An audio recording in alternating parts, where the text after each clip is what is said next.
आणि आता आपण स्वागत करूया शिवसेना नेते युवासेना प्रमुख आदित्यजी ठाकरे यांचं, कारण ते आता या युवकांच्या प्रेरणा असतात. युवा हृदय सम्राट युवराज माननीय युवा सेना अध्यक्ष महाराष्ट्र राज्याचे सन्मान्य माजी पर्यावरण तथा राज्य शिष्टाचार मंत्री शिवसेना नेते श्रीमान आदित्य साहेब उद्धव साहेब ठाकरे यांचा आवाज कुणाचा. करूया सुरू. सगळ्यांना दिवाळीच्या शुभेच्छा. सुट्टी कशी झाली?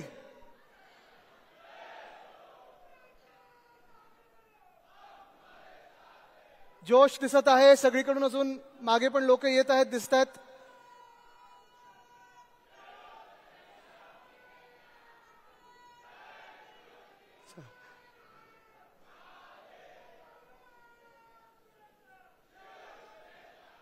मला वाटतं उद्धव साहेबांना आता कळलं असेल की प्रचार सभेची काही गरज नाही, एवढा जोश दिसतो इथे.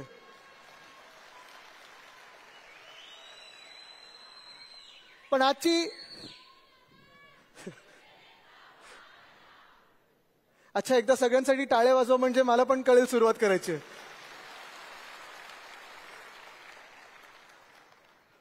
दिवाळी झालेली आहे आणि पुन्हा एकदा आपला सण, हक्काचा सण म्हणजे निवडणूक ही कधी येईल ह्याची आपण वाट पाहत आहोत.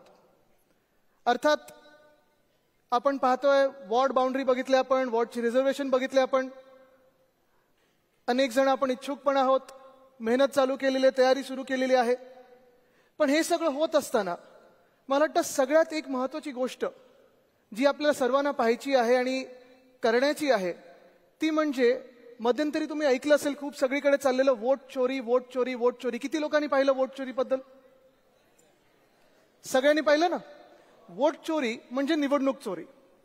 साधारणपणे मागच्या लोकसभेच्या निवडणुकीनंतर जे महाराष्ट्रभरात वातावरण होतं, देशभरात वातावरण होतं, सगळ्यांना वाटलं होतं की आपलं सरकार येतच आहे. आणि तसं संपूर्ण महाराष्ट्रातच नव्हे तर देशभरात एक सगळीकडे मान्यता होती की आपलं महाविकास आघाडीचं सरकार महाराष्ट्रात येणार आहे. पण नेमकं हेच आहे जे आपण पकडलं नाही, ती म्हणजे वोट चोरी. ठीक आहे, काही काही ठिकाणी आपण वोट चोरीमध्ये जे राहुल गांधींनी दाखवलं सगळीकडे आपण पाहतोय, कधी कर्नाटकमधलं असेल, कधी हरियाणामधलं असेल. आणि हे सगळं झाल्यानंतर आपली महाराष्ट्राची विधानसभा निवडणूक ही वोट चोरी पकडण्याच्या आधीची झाली. त्यानंतर मला जे कोणी भेटायचे ते सांगायचे आदित्य काहीतरी गडबड झालेली आहे, एवढ्या कमी सीटा ह्या महाविकास आघाडीच्या येऊ शकत नाहीत. ज्यांचं सरकार येणार होतं ते विरोधी पक्षात असे बसू शकतात आणि एवढ्या कमी मतधिक्यांनी बसू शकतात, एवढ्या कमी सीटांबरोबर बसू शकतात, हे शक्यच नाही. काही ना काहीतरी गडबड झालेली, काही ना काहीतरी झोल झालेला आहे. मग कोणी बोलत होतं ईव्हीएमची गडबड आहे, कोणी बोलत होतं ते व्हीव्हीपॅट जे आहे त्याच्यात ती काळी काच लावली त्याच्यानंतर त्याची गडबड आहे. आणि ह्या सगळ्या गडबडीमध्ये जेव्हा आपण शोधायला लागलो तेव्हा प्रत्येक मतदारसंघांमधून आपल्याला कळायला लागलं की कुठे ना कुठे ती गडबड आहे. ती गडबड नेमकी आपल्या निवडणुकीच्या यादीमध्ये आहे.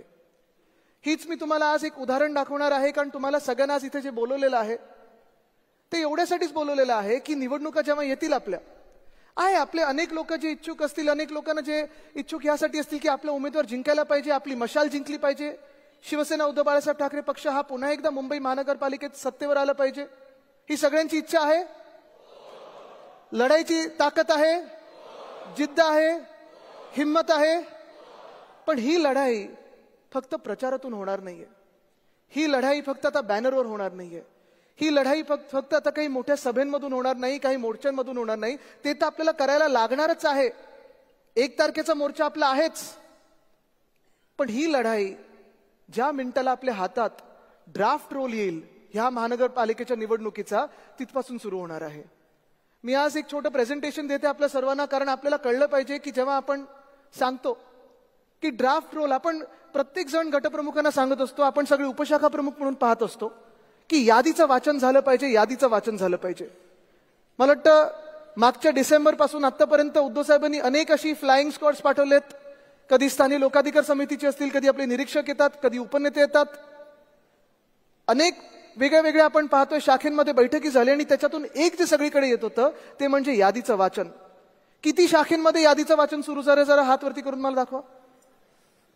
सगळे करत आहेत ना? वरचे लोक करतात की नाही? वरचे हात वरती नाही येतात आहे ना? पण वरती वरती करते की खोलावर जात आहे? खोलावर जात आहे ना. मी तुम्हाला आता आज वरळीचं उदाहरण देणार आहे की नेमकं तुम्ही यादीचं वाचन म्हणजे नेमकं काय करायचं, काय पकडलं पाहिजे. कारण ही जर चोरी तुम्ही पकडली तर तुम्ही हे समजा की निवडणूक जे खरे लोक जिंकले पाहिजेत त्यांना जिंकून देत आहेत. नाहीतर जे बोगस सरकार निवडणूक आयोगाच्या आशीर्वादाने आपल्या डोक्यावर बसवलेलं आहे हेच सरकार पुन्हा एकदा चालत राहील. तुम्ही ठरवायचं आहे की ही वोट चोरी पकडायची आहे की नाही.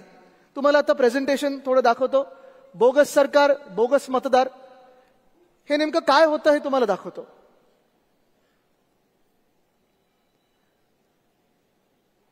हा वरळी मतदारसंघ आहे जिथे तुम्ही आज बसलेला आहात. वरळीमध्ये लोकसभेच्या मतदानाच्या यादीमध्ये साधारणपणे 2,52,970 लोक होते.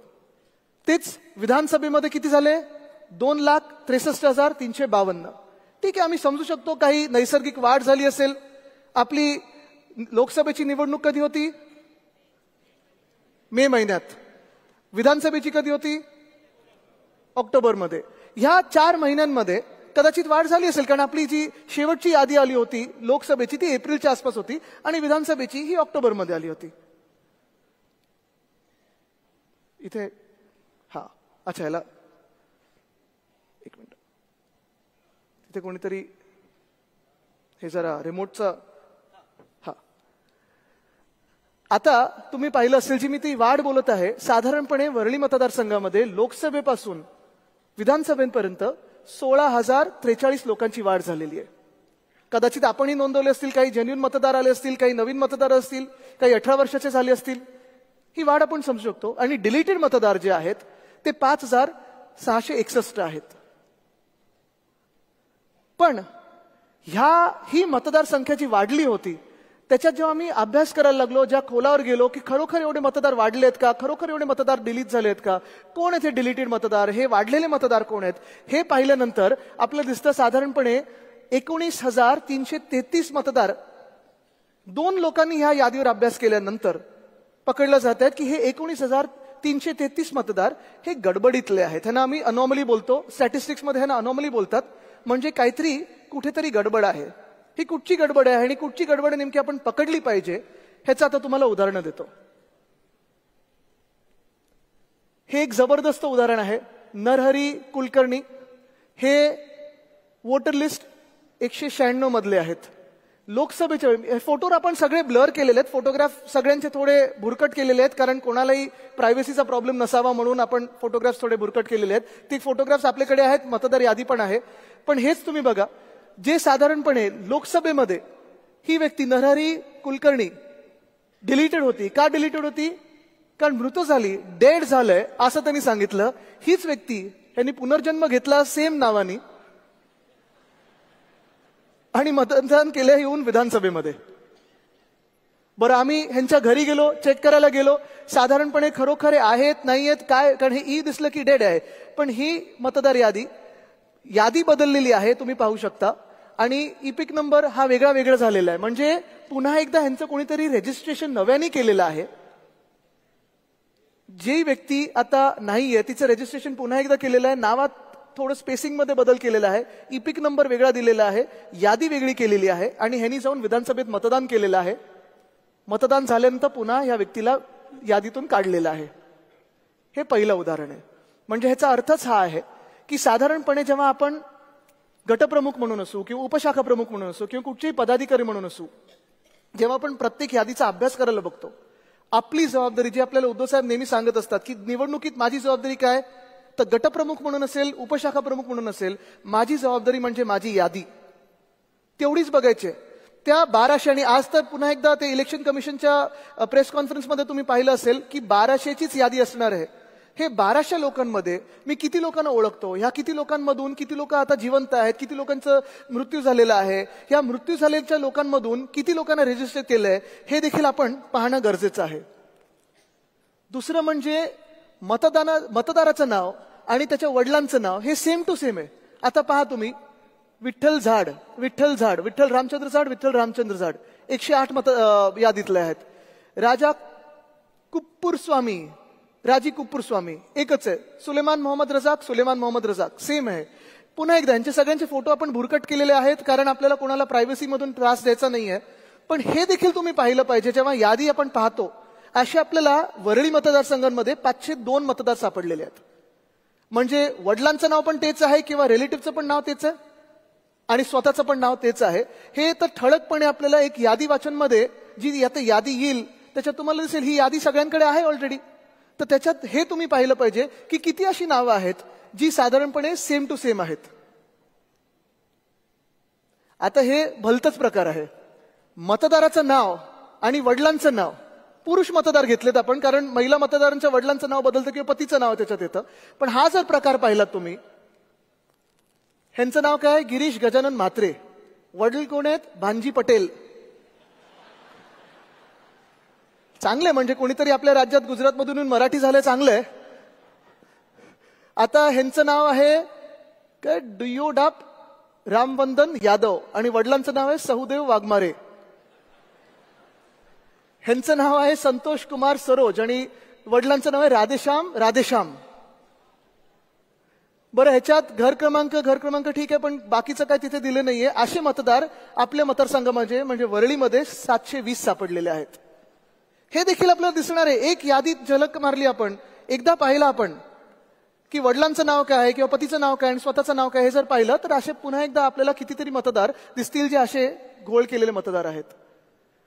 आता हा एक भन्नाट प्रकार झालेला आहे. आपण जागतिक पातळीवर ह्याला वोकिझम बोलू शकतो की तुम्ही ठरवता तुमचे प्रोनाउन काय आहेत, दे, देम, हिज, हर वगैरे. पण इथे ऑपरेशनच्या बिना स्त्रीलिंगचं पुलिंग केले, पुलिंगचं स्त्रीलिंग केलंय. गौरी गगन गुप्ता, परत फोटोज आपण थोडे भुरकट केलेले आहेत, लिंग पुरुष. इथे तेजश्री दिलीप हडकर, लिंग पुरुष. असे 643 मतदार आपल्याला आपल्या विधानसभेत सापडलेले आहेत. आता कदाचित हा पुन्हा एकदा निवडणूक आयोग सांगू शकतं की हा एरर आहे, टायपिंग मिस्टेक आहे, चूक झालेली आहे. पण ही जबाबदारी खरं तर निवडणूक आयोगाची आहे. जेव्हा आपण मतदानाला जातो तेव्हा सगळे असे पाहत असतात आपल्याकडे की तुम्ही कोण, तुमचं नाव काय, तुम्ही हे दाखवा ते दाखवा. मग हे तुम्हाला दिसत नाही निवडणूक आयोगाला. आणि म्हणून आता जबाबदारी जी निवडणूक आयोग जे करत आहे ते आपल्याला पण काम करायला लागणार आहे, कारण निवडणूक आयोग हे भाजपचं काम करतं. मग निवडणूक आयोगाचं काम कोणी करायचं? आपण करायला पाहिजे. तर हे असे मतदार जे आहेत असे देखील तुम्ही पाहिले पाहिजेत, पकडले पाहिजेत. 643 मतदार आहेत. No EPIC number. मला तुम्ही सांगा इथे किती लोक आहेत ज्यांनी गेल्या काही निवडणुकांमध्ये मतदान केलेलं आहे? सगळे आहेत. निवडणुकीचे कार्ड तुमच्याकडे आहे, घरी सगळ्यांकडे आहे. त्याच्यावर इथे जो एक नंबर येतो एपिक नंबर, तो प्रत्येकाकडे आहे ना. आता तो एपिक नंबर नसेल तर गडबड तर होते. असे एपिक नंबर नसणारे देखील नावं प्रत्येक यादीत घुसवलेले आहेत. हे लोक कोण आहेत, कुठून आले, का एपिक नंबर ह्याच्यावर नाहीये? कारण आम्ही जेव्हा विचारलं तिथे निवडणूक आयोगामध्ये तर त्यांनी सांगितलं नाही, आम्ही सगळ्यांना एपिक नंबर देत आहे, काही अशी गडबड असेल तर आम्हाला सांगा. पण ही गडबड पकडणार कोण? असे वरळीत 28 सापडले आपल्याला ज्यांचे एपिक नंबर नाहीयेत. आता हे पहा तुम्ही, duplicate name in voter list, same epic.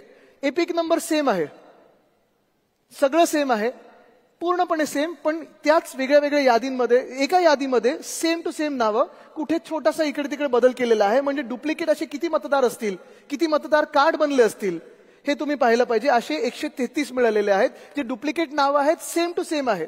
म्हणजे हे आता पार्वती प्रदीप कुमार सोलंकी, हा एपिक नंबर सेम आहे, हा एपिक नंबर सेम आहे, सगळं काही सेम आहे.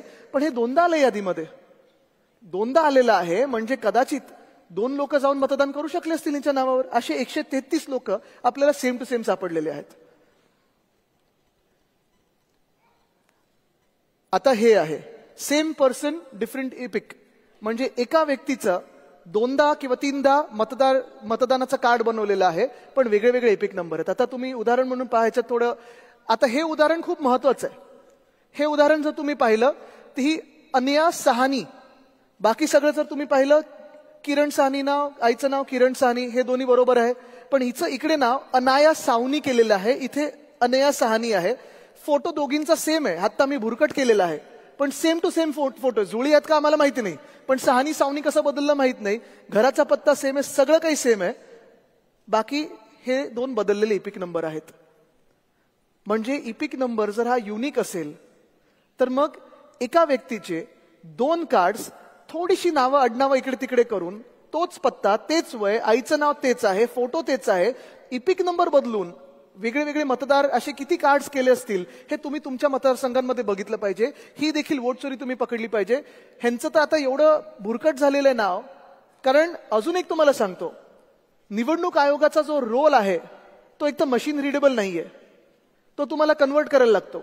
दुसरं म्हणजे तो एवढा भयानक प्रकारे त्यांनी दिलेला आहे, एवढं काही किचकट करून ठेवलेलं आहे की प्रिंट जरी काढली तरी तुम्हाला वाचता येतं नाकी नऊ येतात, असं त्यांनी हे सगळं काम करून ठेवलेलं आहे. ही चोरी देखील फार महत्वाची आहे. कुठे तुम्हाला सिमिलर स्वतः फोटो दिसत असेल हे पकडणं तुम्ही गरजेचं आहे.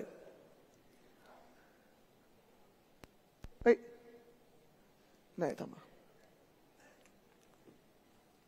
कुठे गेलं? खालती इथे होतं ना? नाही, थोडं करा.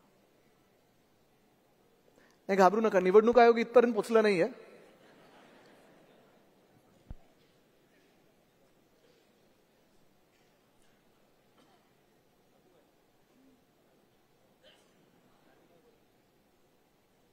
हा नाही, स्क्रीनवर नाही आलं. एक मिनिट, ह्याच्या मागचं कुठचं स्लाइड होती आपली? अरे परत गेले.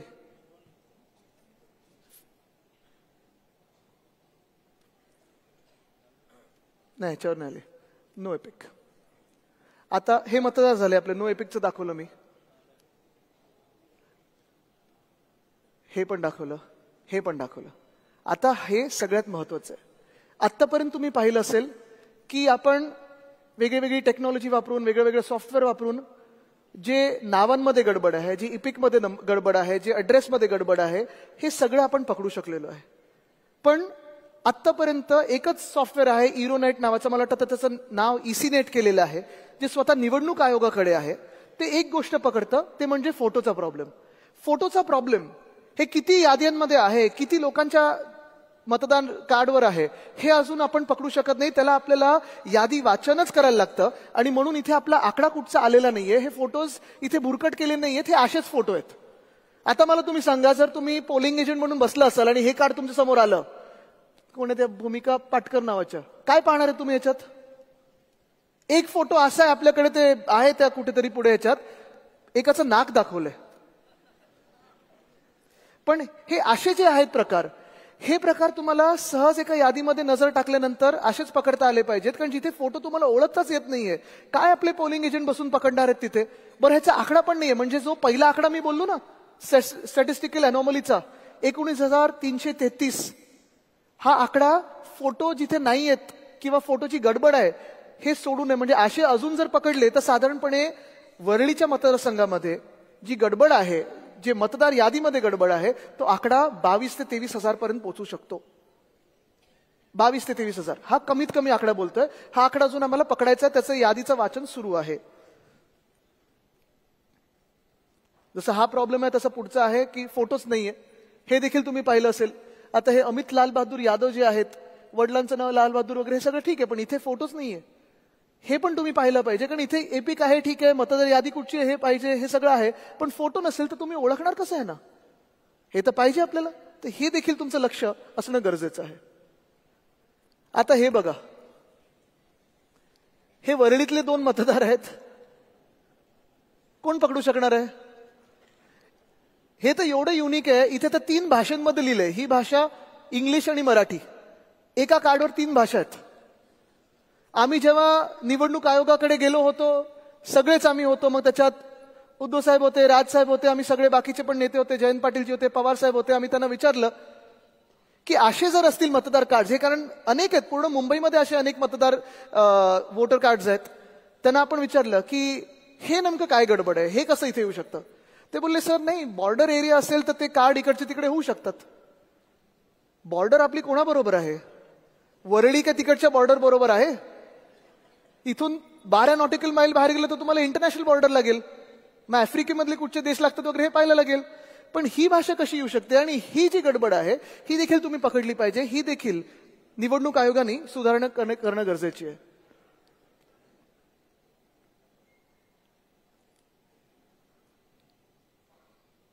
आता हे 100+ साधारणपणे तुम्हाला माहिती आहे, जे 85 वर्षाचे असतील किंवा त्याच्याहून जास्ती असतील त्यांना घरी मतदान करण्याचा अधिकार आहे, बरोबर. त्यांना बॅलेटवर मतदान करण्याचा अधिकार आहे. आपण उमेदवार म्हणून त्यांच्या घरी जातो, आशीर्वाद घेतो, आपल्यासोबत एक पोलिंग एजंट जातो, त्यांच्या मतदानाच्या दिवशी देखील आपली यंत्रणा त्यांच्यासोबत असते, बाकी सगळ्या पक्षांची असते. साधारण आपल्याला माहिती असतं की आपल्या मतदारसंघामध्ये 85+ वयाचे किती लोक आहेत आणि हे आपल्याला कळतंच. पण ही जेव्हा मी यादी पाहत होतो, हे परत मी चेहरे बुरकट केलेले आहेत कारण मला कोणाचेही चेहरे याच्यात दाखवायचे नाही आहेत, पण हे जेव्हा आपण करतो तेव्हा 100 वर्षाहून जास्ती जगणारे वरळीमध्ये 113 मतदार आहेत. ही माझी पुढच्या निवडणुकीसाठी ऍडव्हर्टाईज होणार आहे. कोणाला चांगलं जीवन जगायचं असेल, 100+ जगायचं असेल, वरळीत या. हे मी आता ही आयडिया बिल्डरांना पण देणार आहे. इथे सगळ्या ज्या स्कीम चालू आहेत, फ्लॅट चांगले विकायचे असतील तर हेच वापरा. पण हे इथे थांबत नाही. थोडा आनंद व्यक्त केला आम्ही, चला चांगलं आपला मतदारसंघ फिट इंडियामध्ये बसतो. थोडी चौकशी केल्यानंतर हे मतदार जे आहेत, ह्या शालिनी पार्टे ह्या 2000 साली गेलेल्या आहेत. हे कोण, दिनदेश्री तिवारी हे 2007 मध्ये गेलेले आहेत. कृष्ण अडवाणी म्हणजे ते हे नाहीत, हे ऍड्रेसच रॉंग आहे. हे 95 म्हणजे 5 वर्षाचा मी होतो तेव्हा हे गेलेत. आता मी 35 वर्षाचे असताना निवडणूक लढलो तर यादीत आलेले आहेत. हे 2021 मध्ये गेलेले आहेत. हे अशी यादी ही निवडणूक आयोगाने आपल्या महाराष्ट्रात आणली आणि मतदान करून घेतलेलं आहे. असं हे बोगस सरकार आपल्या डोक्यावर बसलंय. पण एक आहे की ह्या यादीप्रमाणे किती लोकांनी ह्यांच्या नावावर मतदान केलं असेल ही गंभीर बाब आहे, ही आपण लक्षात घेणं गरजेचे आहे. आता चला मी एका बाजूला समजू शकतो की खूप वेळा काही कारण निवडणूक आयोग देईल की तुम्ही हे सुधारलं नाही, ते सुधारलं नाही, असं करायला पाहिजे, तसं करायला पाहिजे. पण हा जो घोळ आहे हा नुसतं एरर नाहीये, हा फ्रॉड आहे, हा वोटिंग फ्रॉड आहे, हा निवडणुकीतला फ्रॉड आहे. House number not properly mention. आता तुम्ही बघा, हे सगळे मतदार, इथे 67 मतदार जे आहेत ते घर क्रमांक काय दाखवलंय, जो जो जो जो जो हा जो म्हणजे जोल दाखवलंय की काय दाखवलं माहित नाही. जो म्हणजे झोपडपट्टी, पण त्याला प्रत्येक झोपडपट्टीला देखील एक आकडा असतो. म्हणजे हे जिथे जो आहे तिथे क्रमांक काय आहे, कारण पुन्हा एकदा जेव्हा SRA मध्ये जातो त्या आकड्याप्रमाणेच तर घरं मिळतात. मग जर आकड्याप्रमाणे घरं मिळत असतील, आकड्याप्रमाणे अॅनेक्शर बनत असतील, मग आकड्याप्रमाणे निवडणूक आयोग मतदान का नाही करू शकत. बरं, हे त्यांचाच कायदा दाखवतोय. निवडणूक आयोगाचा कायदा आहे, NERPचं जे त्यांचं हँडबुक आहे त्याच्यात त्यांनी दिलेलं आहे की 10हून अधिक म्हणजे 11 पासून कितीही लोक एका घरात जर राहत असतील तर EROची जबाबदारी आहे की त्यांनी त्या घरात जाऊन पाहणी करावी की खरोखर इथे 11+ लोक राहत आहेत का. हे EROनी केलं होतं का, हे निवडणूक आयोगाने केलं होतं का. जे मतदार यादी ही अशी पूर्ण जो जो जो झोलवाली आहे, ह्याचं करायचं तरी काय. आता पुढचं बघा, तुम्हाला गंमत दाखवतो. इथे गंमत थांबत नाही. आता हाऊस नंबर MT कामगार नगर 2 NM जोशी मार्ग, इथे पुढेच आहे, थोडं पुढे गेलं तर परत असे किती माहित आहेत. हे इथे तर बघा question mark slash question mark question mark question mark, हे पट्टा दाखवलं यांचा.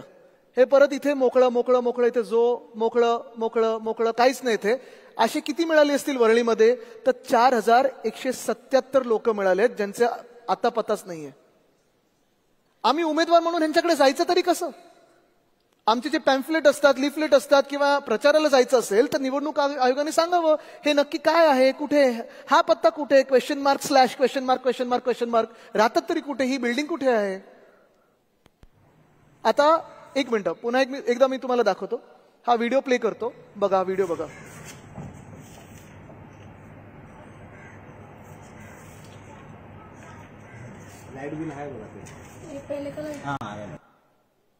ठीक आहे, व्हिडिओ पाहिला सगळ्यांनी. किती लोक राहू शकतात त्याच्यात.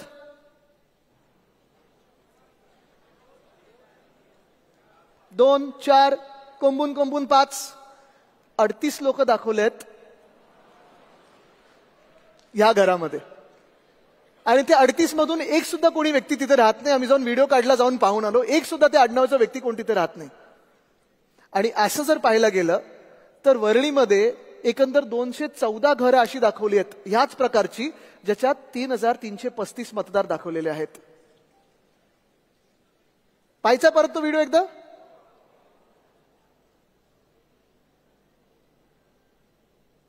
हे ठीक आहे, हे आणि ह्या घरामध्ये आहे. आता पुढचा फ्रॉड तुम्हाला दाखवतो. इथे साधारणपणे 48 मतदार दाखवले होते. ऍड्रेस पत्ता काय दाखवला असेल? घसीटाराम हलवाई म्हणून एक दुकान दाखवलं. त्याच्यावर 48 मतदार नोंदवलेले आहेत. पहिली गोष्ट म्हणजे दुकानावर तुम्ही कोणाचं रहिवासी म्हणून नोंद करूच शकत नाही, त्याच्यावर रेसिडेन्सी म्हणून तुम्हाला मतदान मिळू शकत नाही. पण गंमत अशी आहे की हे सगळे माहिती काढत असताना आम्ही जेव्हा इथे गेलो घसीटाराम हलवाईमध्ये थोडी हलवाई घ्यायला गेलो, तेव्हा आत्ताची परिस्थिती अशी आहे आणि हे दुकान 10 वर्षापूर्वीच कोणीतरी तोडून मोकळं होऊन पुढे गेलेलं आहे. तिथे एक सुद्धा ही व्यक्ती राहत नाही 48 मधून. सगळ्यांचं नाम घसीटाराम हलवाई इथे दाखवलेलं आहे. असे किती असतील? किशोरीताई, आपण कधी गेले तिथे हलवाई खायला? स्नेहलताई बसलेले आहेत, तुमच्या बाजूलाच आहे. आणि नंतर हे सगळं झाल्यानंतर पुन्हा एकदा तुम्हाला सांगतो की आत्ताची म्हणजे विधानसभेनंतर जी नावं डिलीट झालेली आहेत ती प्रत्येक महिन्यात निवडणूक आयोगाच्या वेबसाईटवर वॉर्ड वाईज आता आहेत, विधानसभेच्या वॉर्ड वाईज बरोबर आहेत. तिथे डिलीटेड नावांमध्ये आपण पाहिलं पाहिजे की आपले कार्यकर्ते कोण आहेत, आपल्या परिवारामधलं कोण आहे, आपल्या मित्रांमधलं कोण आहे. कारण साधारणपणे जर आपण पाहिलं तर वरळीमध्ये विधानसभेनंतर 1200 मतदार हे आत्ता कापलेले आहेत. हे आम्ही कुठून सगळे एक एक एक पॅरामीटर्स घेतले होते? तर हे काही आपण हवेतून निर्माण नाही केलेले आहेत, हे स्वतःच्या मनातलं काही नाहीये. ही जी 17ची लिस्ट आहे, 17ची यादी आहे, ही निवडणूक आयोगाच्याच NERPच्या हँडबुक मधली आहे की असं असं काही असेल तर ह्याला गडबड आहे, हे तुम्हाला शोधणं गरजेचं आहे. ही यादी मी सगळ्या आपल्या शाखेमध्ये देईनच, सगळ्या उपशाखा प्रमुख आणि गटप्रमुखांच्या हातात देईन. ही या यादीप्रमाणे जरी तुम्ही पाहिलं ना, ह्याच्यातून 3, 4, 5 जरी तुम्हाला काही सापडले तर मुंबईत तुम्हाला म्हणजे आता जर वरळीतच एवढे असतील तर मुंबई पाहिलं तर लाखो मतदार तुम्हाला असे सापडतील की जे तिथे मतदार म्हणून येणंच चुकीचं आहे किंवा ती लोकच नाही आहेत तिथे. साधारणपणे ह्याच्यात फोटो असेल किंवा नावाचं असेल, हे सगळं आपण पाहणं गरजेचं आहे. म्हणून पुढचा आपला जो होमवर्क आहे मुंबई पुन्हा एकदा जिंकण्यासाठी, कारण तुम्हाला सांगतो ह्याच्यात ही गंमत म्हणून आपण पाहू शकतो, एक साधारणपणे आपल्याला काम म्हणून पाहू शकतो. आता उद्धव साहेबांना आपल्याला काहीतरी काम द्यायचंय, निवडणुकीच्या आधी व्यस्त ठेवायचंय, आदित्यला काहीतरी तुम्हाला काम द्यायचंय म्हणूनही आपण पाहू शकतो. आणि असं जर पाहिलं तर ठीक आहे, व्यस्त ठेवायला खूप काही गोष्टी आहेत, पण ही जी 4-5 गोष्टींची यादी दिलेली आहे, जर खरोखर आपण आत्तापासून, आता दिवाळी झालेली आहे, ह्या पुढच्या दिवसापासून म्हणजे उद्यापासून प्रत्येक शाखेनी 1200ची यादी काढली, प्रत्येक आपली जी वोटिंग लिस्ट आहे गटप्रमुखांनी त्यांची जी यादी असते तेवढीच जर काढली आणि ह्या 5 गोष्टी बघितल्या की मला नावं डुप्लिकेट किती वाटतात, ह्याच्यात डेड मतदार कोण आहेत, मृत मतदार कोण आहेत, पण कदाचित मतदान करायला येतील, म्हणजे बाकी काही ह्यानी नाही, पद्धतीने नाही, ते गद्दारवाले आणतात तसं नाही, खरोखर किती आहेत आणि किती मतदान म्हणून रजिस्टर आहेत, किती लोकांचे फोटो नाही आहेत, किती लोकांचे पत्ते नाही आहेत आणि किती लोकांचे वेगळे वेगळे पत्ते म्हणजे वेगळ्या वेगळ्या पत्त्यांवर वेगळ्या वेगळ्या लोकांचं एका पत्त्यावर लिहिलेलं आहे. पुन्हा एकदा सांगतो, 10 मतदारांहून अधिक एका पत्त्यावर तुम्हाला दिसला तर तिथे तुम्हाला मार्किंग करायला लागेल आणि खरोखर जाऊन पाहायला लागेल की खरोखर ह्या घरामध्ये 10 लोकांहून जास्ती लोक राहतात का, फोटो नसलेले मतदार किती आहेत, इपिक नसलेले मतदार किती आहेत, डुप्लिकेट इपिक नसलेले मतदार किती आहेत. हे जरी तुम्ही पकडू शकलात तरी मला वाटतं तुम्ही मुंबईला अदानिस्तान होण्यापेक्षा वाचू शकता, त्यापासून वाचू शकाल आणि पुन्हा एकदा मुंबई महानगरपालिकेवर आपला भगवा फडकू शकाल. हे आज तुम्हाला ठरवून निघायचं आहे. तयार आहात? तयार आहात? जिंकायला तयार आहात? पण त्याआधी होमवर्क करायला तयार आहात का? धन्यवाद. जय हिंद, जय महाराष्ट्र, वंदे मातरम.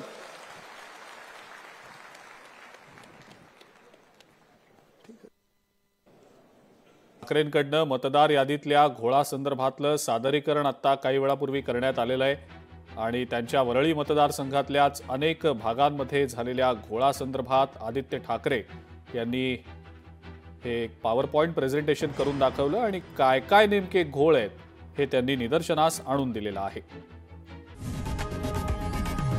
लोकशाही मराठी ऐका, पहा, जागरूक रहा.